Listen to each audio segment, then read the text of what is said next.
is the 1st of July 2020, the day that you are officially starting the new financial year 2020-2021. And that means that the finance bill was actually signed into law yesterday by President Uhuru Kenyatta. And in that, you have a very specific point that sticks out: the 1.5% digital tax, which we do expect will be fully in operation in 2021. And it is of the premise that most businesses now are going online, and all the payment systems are also pretty much going online. That means that everybody in this space of digital is going to get impacted by the 1.5% digital tax, and this also coming from the premise that KRA has to raise ordinary revenue of 1.6 trillion, and they're counting big on this digital tax. Good. Let's therefore ask the question: can digital taxes help fund the government in the year 2020-2021? And that means talking to key players in the digital space this morning to help us understand areas around the shift that we're talking about right now, digital payments and digital tax. We are joined by the director of MyPrimePay Kenya, Evan Smith Kamau. How are you doing, sir? I'm very well, Simba. How are you? Welcome to Metropole Television. Thank you. All right, I just want to start it from a very basic point. Do you think that now, because of the COVID-19 pandemic, we have experienced a shift from physical payments to digital payments? Yes, I think COVID has now brought what was already happening in Kenya right to the fore. Yes. So the physical payments has always been there, but Kenya has actually been very, very well placed to have digital payments as the other option. M-Pesa, PesaPal, all kinds of digital services have been in Kenya for quite a few years. So yes, Kenya was actually well prepared for the shift that's actually happening right now. Yes. So I believe that right now the shift will happen across the board. That is actually the main difference. So it won't just be big companies that have it. It's going to be small, medium, even micro enterprises that'll be having to move from a physical payment system to digital payment systems. So yes, Kenya is actually very well prepared for that. Yes. Yeah. When you look at it, is there a time that we're saying, well, this shift is now happening because of the COVID-19 pandemic? Is there a time that we're talking about, now because the COVID-19 pandemic is not with us anymore, that we've gone back to the old way of doing business? I don't think so, personally. I think yes, COVID-19 in general, yes, and when it comes to individuals and businesses and corporate citizens, there's a new normal. Yes. There will be no going back to the complete old way, yes, globally, in Africa, and locally. So Kenyans, individually, businesses, corporate citizens must understand that the new normal is here, yes, and where their place is. Yes. Yeah, so it would be I would think of it as a 3-point pointers for individuals and corporate citizens to find out where they stand in the new normal. Secondly, to safeguard their interests in this new normal. Yes. And more importantly, thirdly, is to see within this crisis and going forward and beyond the opportunities that are presented. Yes. Because there will be many, many opportunities. As they say, necessity is the mother of innovation. Yes. And I think that we're going to have a lot of homegrown innovations coming out of Kenya during COVID-19 and beyond. There has been something that most people have spoken about, the way in which the African economy runs, culture. Do you think that the COVID-19 pandemic has now wiped off this culture where we believe that I gotta walk into an office, I gotta give you my money, I gotta have this physical exchange between the buyer and the seller? Is this what we're talking about, a change in the paradigm shift? The COVID-19 has knocked out this culture that most Africans have, that I gotta interact physically with my products and the sellers and the buyers. Africa is very, very dynamic. So we obviously have you might say, an analog way of doing yes, things and a digital way of doing things. Yes. Kenya is a prime example. M-Pesa has been here for over a decade. Mm-hmm. M-Pesa is world-renowned, and M-Pesa is a digital platform. Yes. Is it not? It is. And what M-Pesa did was it shifted our African culture way of going into the, a kiosk, an agent, and we've been living with it all these years. So for me, it's a very interesting question because there's a lot of dynamic natures of African culture. So yes, even the way we do payment systems, Mama Mboga uses M-Pesa, directly use M-Pesa. Yes. So I think that the shift is happening, and again, we're actually quite prepared. Pretty much. I would like to think, therefore, that the government did come in at the correct time possible, therefore, to introduce the 1.5 digital percent tax on all your online sales? And is this going to encompass everybody in the digital space, even payments as well? Actually, it's the bill. Actually, it's now, as you said, law. Yes. Is a bit more has actually more clarity than that. So the 1.5% is for the digital market space tax, and they were trying to loop in the fact that multinationals who are not in Kenya, who don't have IPs in Kenya, don't have physical offices in Kenya, use Kenya and other African nations, let's say, in emergency markets as a digital market space. Yes. So we need to bring them into the tax loop because they're making money off our market space, individuals, ourselves, yes. But they're not paying taxes in the country. So it's a mixture of two things, to loop in the multinationals to pay tax, and we need to have tax revenue for Kenya, but also for companies like ours and SMEs, it's actually an advanced tax that you get, which you can actually pay back at the end of the financial year as income. I see that. Yeah, now. so it's not necessarily going to be a 1.5% tax across the board.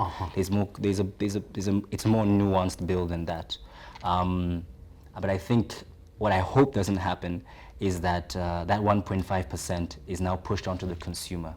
Because if in some way a business, I have to take the hit of 1.5%, other businesses might choose to push that onto the consumer. So it'll actually hurt the consumer more. Yes. I want to understand exactly what the government is trying to target with the 1.5%. And I will point you out to the bigger companies that we do know operate in the country. I will point you out to Netflix. I'll point you out to the likes of Uber, the likes of Google, YouTube, and all that.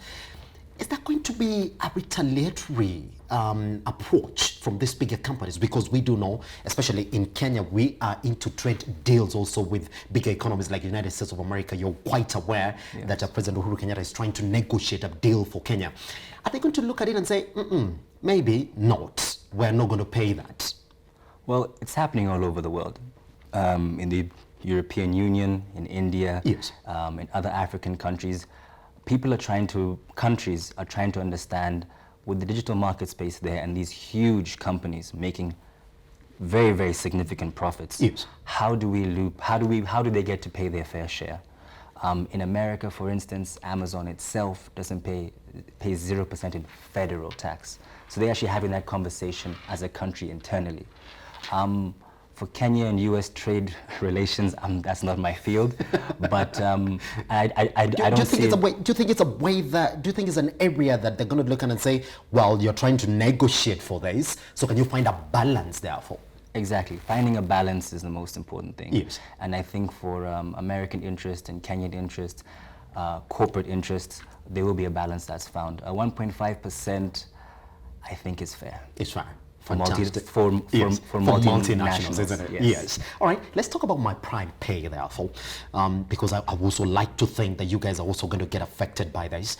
Talk to me about the shift. Have you seen any shifts before COVID-19 and when we actually started talking about the COVID-19 cases in the country? Would you say there's a graph that will point out to the fact that, yes, now more Kenyans are trying to realize the importance of online payment systems? Definitely. My Prime Pay has more than just payment systems. We have customer care platforms that we have built, a digital solution. It's a mobile digital solution company based in Nairobi. Yes. We have seen a shift. Other companies such as Telkom have shown that there's been a 50% increase in data usage. Kids are home studying. Everyone is actually, as you know, staying at home. So data usage is definitely going up. My Prime Pay, we have a really, really wonderful platform and a brand called Mo Airtime. Mm-hmm. It's where you can buy airtime through WhatsApp. So basically you save the number 0779 222 777 on your phone and you just send a message to that number on your WhatsApp. It's basically a chat box that allows you to buy airtime through WhatsApp at no extra cost. Yes. So the old way of doing things was you had to remember a pay bill number, you had to remember your phone number, and if you were an Airtel and Telkom subscriber, you were also charged. So if you were buying 100 shillings of airtime, you had to actually top up 123 shillings. If with more airtime, you 10 shillings is 10 shillings, 89 shillings is 89 shillings. You can buy it at any time. So you're staying home, you're staying safe, and you're staying connected with a platform like Mo Airtime. Yes. And when it comes to the graph, we've definitely seen that significant growth Yes. because of the COVID-19 and the government directives to stay at home. Yes. We're once again serving Kenyans by not having them go outside to interact with scratch cards, kiosks and all that. So digital services and goods will definitely have an increase.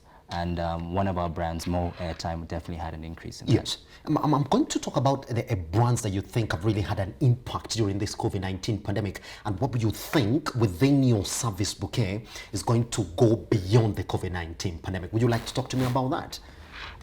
Definitely, what's happening right now is you're seeing a lot of brands and companies understand that their consumers, where their consumers are. Yes. Their consumers are on mobile. I see. Kenya has over 100% mobile subscription, and brands, I don't know if you've noticed in Nairobi, Kenya now, billboards are empty. Advertisers are moving somewhere else. They're having to save money. Yes. Now, the new billboard is on the phone, right? So you would have to digitize your advertising, your marketing to stay relevant during COVID and beyond. Yes. We decided to build on top of the WhatsApp platform because WhatsApp in Kenya is the most used social media, social messaging platform. Yes. About 20 million active users a month. So when individuals and brands understand that something like WhatsApp isn't just, it's a place where people message and meet, and where people message and meet, you can transact business, correct? Yes. So in my mind, brands must understand that social media messaging apps like Facebook are actually a marketplace. Yes. And are going to move quite quickly, if not they are doing it right now, to an e-commerce space. Yes. So brands need to be there. Pretty much. Now, when you look at the penetration numbers of mobile phones for the Kenyan economy, you will look at it and the latest one is at 62%, but when you look at it, depending on which way you look at it, you will have 100+% Yeah. in penetration. Would you say that, therefore, that the next digital service or the biggest digital invention, or for anybody who wants to invent something, you gotta have it placed on the mobile platform? And would you say that My Prime Pay is also fully on a mobile platform? Exactly. Yes.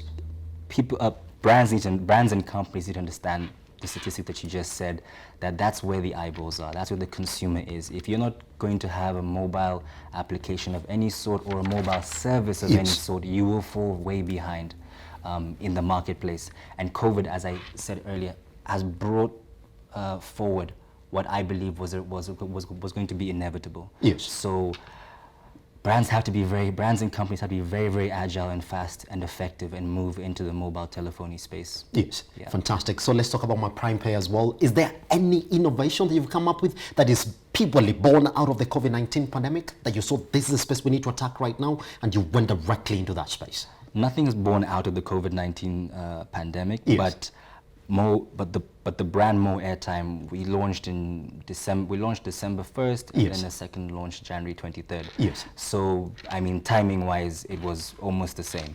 And as I said, now you're buying airtime on a digital platform through WhatsApp right on your phone. At the ease of doing it at home, a platform that you're very, very familiar with, WhatsApp. So it's very, very convenient to our customers. We Yes. believe in convenience, cost effectiveness, and community. Yes. So it's actually worked out significantly well. Pretty much. All right, so talk to me about where you see My Prime Pay in 2020, 2021. We just started the new financial year. Yeah. Do you see a place that you're pegging yourself in, and what position do you really want to hold in the Kenyan economy? My Prime Pay is looking to, once again, serve Kenyans by being convenient, cost-effective, and bringing them together as a community.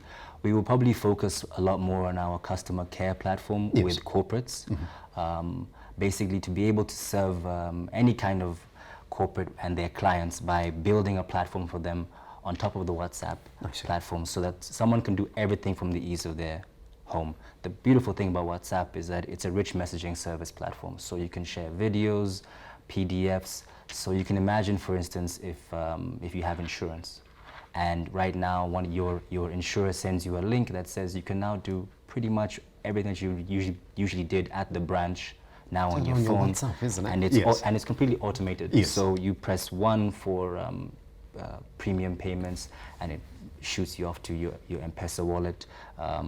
You can update your database.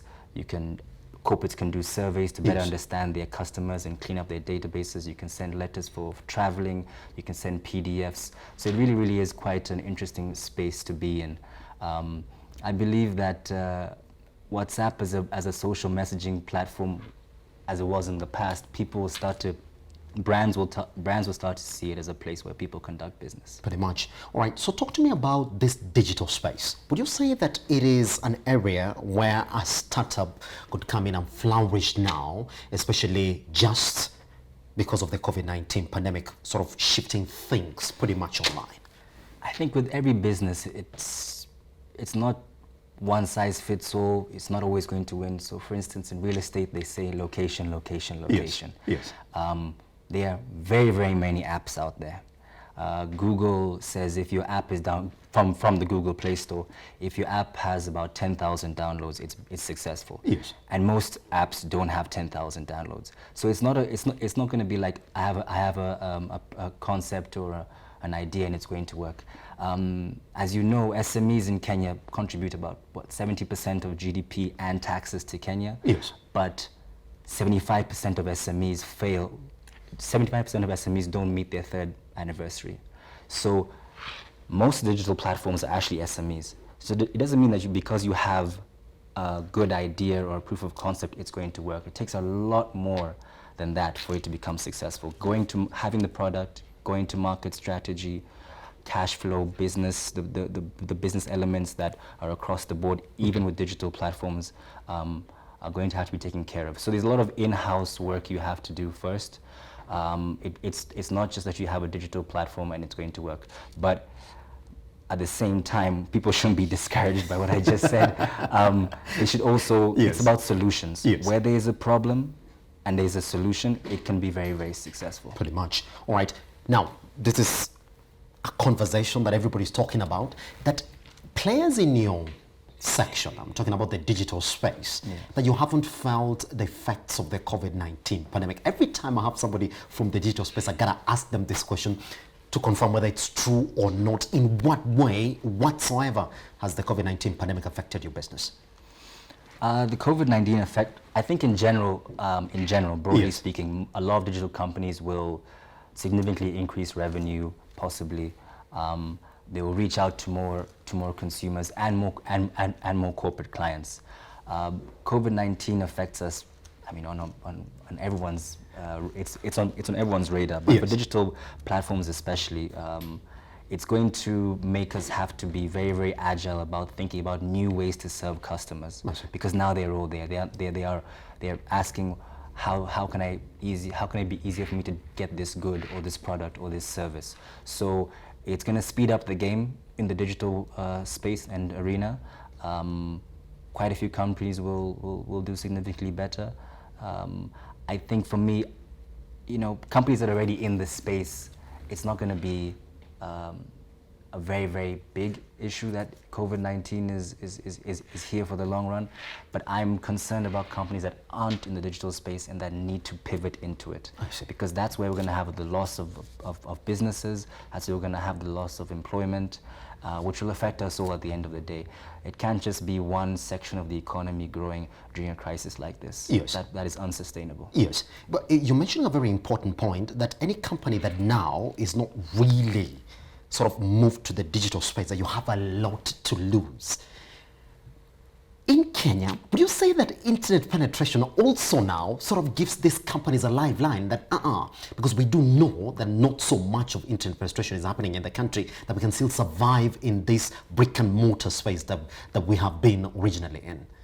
Yeah, it's sort of, we're sort of working with two ships moving in the same direction, but Yes. one is quite a ways behind and one is quite a ways ahead. Internet penetration, as you said, isn't that much, but the recent Telkom Google Loom project to try and get internet penetration to marginalized communities and communities that are quite a lot further away from Nairobi is also a very, very good way for internet penetration to grow. Yes. But I think it's also important to note that that when it comes to companies having to move into the digital space, they have to pivot quite quickly. I think you will lose out a lot. CBK came out in May and said that 75% of SMEs might be out of business by August. That's a big number, isn't it? That is, with 70% of the GDP coming from SMEs and 75% of them So we're probably supposed going to bust. lose. Wow. It's going to, and that's what I mean by it affects us all, because if we lose 70% of GDP and taxes, we all lose out. Pretty much. All right, just Smith, as we clear this, somebody wants to buy airtime today on My Prime Pay. What do I do? So you can save the number, Yes. 0779 Yes. 222 777. You go to WhatsApp and you can actually press anything and send it, but you actually usually press buy, and it just gives you prompts all the way. So it's automated. You save your number once, you send the amount of money you want to buy, and then it pushes you right to your M-Pesa wallet and you pay. Zero charges. WhatsApp, and WhatsApp is usually free on all the data networks. You can buy Airtel, Telkom, Safaricom, or you can also go and press the link at, we're on Facebook at Mo Airtime, Twitter at Mo Airtime, and Instagram moairtime.kenya. We look forward to having more customers and helping them out stay home, stay safe, and stay connected. Fantastic. Now you do know, you don't need to go out. Just press that number 0779 222 777 and you're buying whatever it is that you need to buy, just from the comfort of your house. Remember, this time we were speaking to My Prime Pay.